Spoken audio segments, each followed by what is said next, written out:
64 out of Chapter 6, which deals with consolidating a subsidiary's bond with the parent.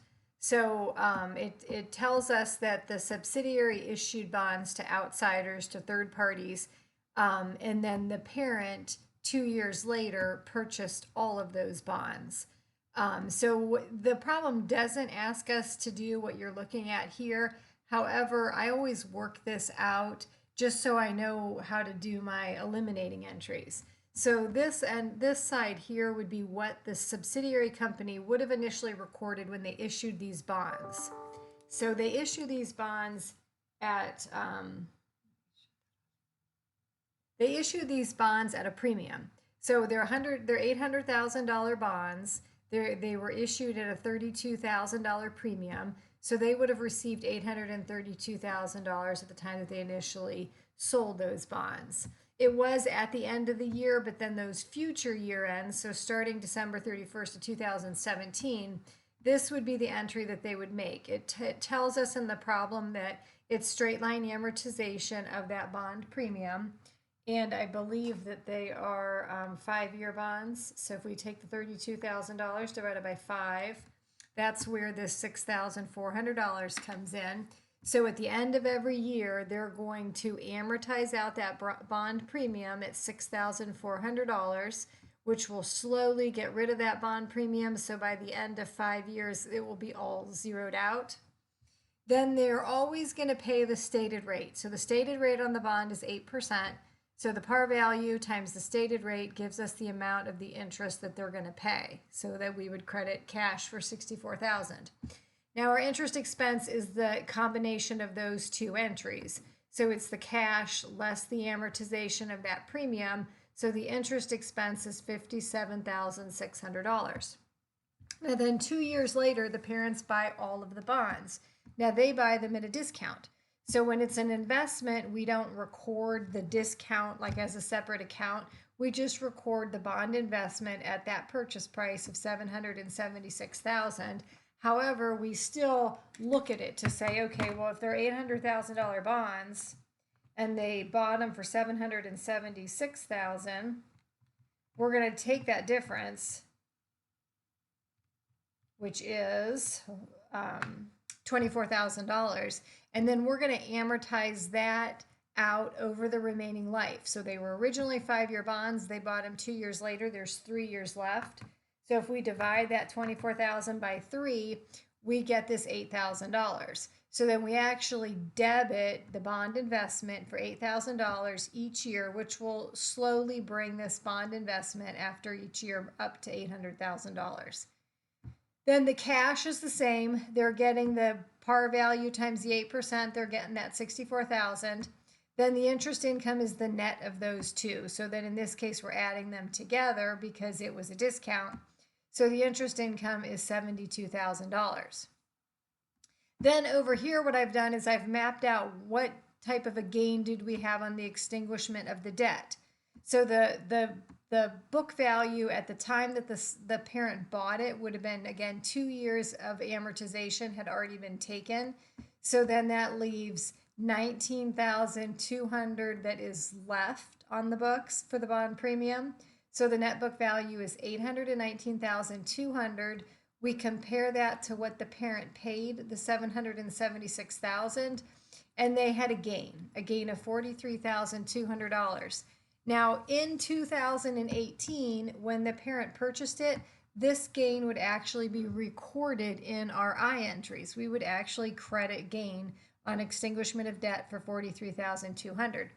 Now we're 1 year later, we're 2019, so that $43,200 gain ends up hung up in our equity investment. So it's over there. It will be amortized over those remaining years based on this difference in interest, but we don't have to worry about that for this particular problem because we're just the very next year.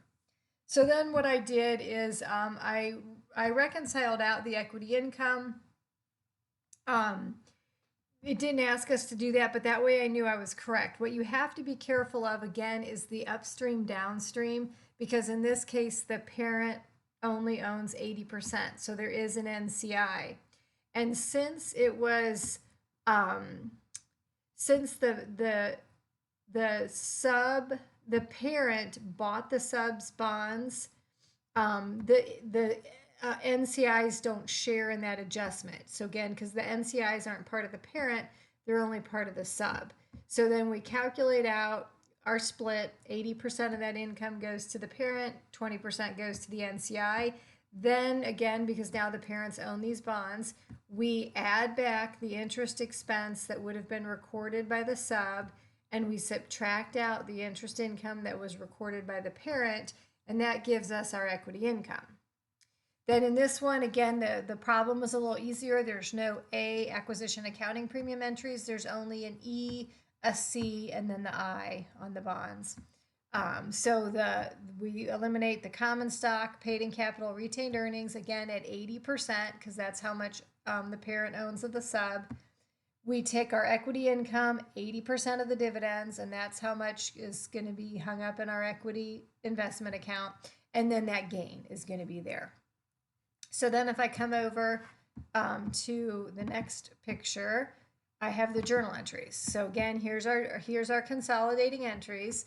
So we eliminate the common stock, paid in capital, beginning of the year retained earnings, do our split, 80% to the parent, 20% to the non-controlling interest owners or the NCI. Then the same thing with the C entry. Again, that one can be a little bit trickier, but we're eliminating completely the equity income. We're eliminating completely the subs dividends. Then this is the 20% of the net income that is attributable to the NCI. The equity investment is the equity income less their 80% of the dividends, and that leaves us the $30,720. And then the NCI is their share of the net income less their 20% of the dividends. That goes to the NCI account in the equity section of the balance sheet. Then our bond entry. Now the textbook combines these, and you can combine them if you want to, because you see here, like here's the bond investment, there's a bond investment, there's a bond premium, there's a bond premium. So then you really could just put those all together.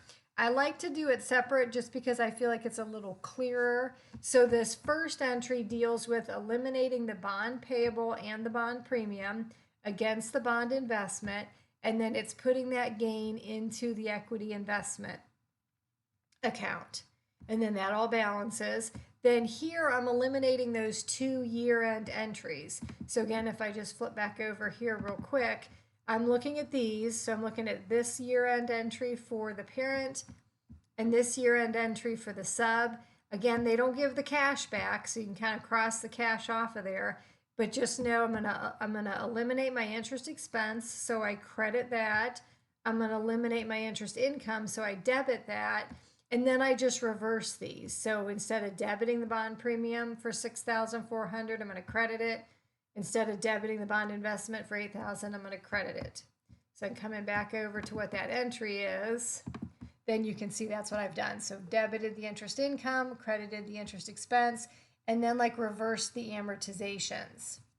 When you net them up here, then you'd see like what those values are then at the end of the year. But again, just for the ease of it, I do them in 2 separate entries. Then the consolidated worksheet where we put it all together is out there in Blackboard. So you can pull that up. I don't think I have Blackboard open. See if I can do it real quick just to show you.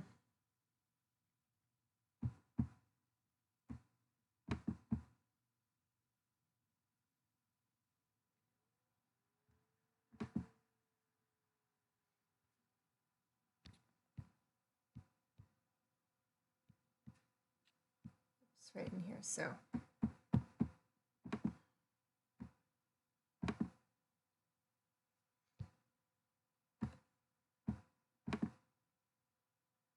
So then here it is all put together.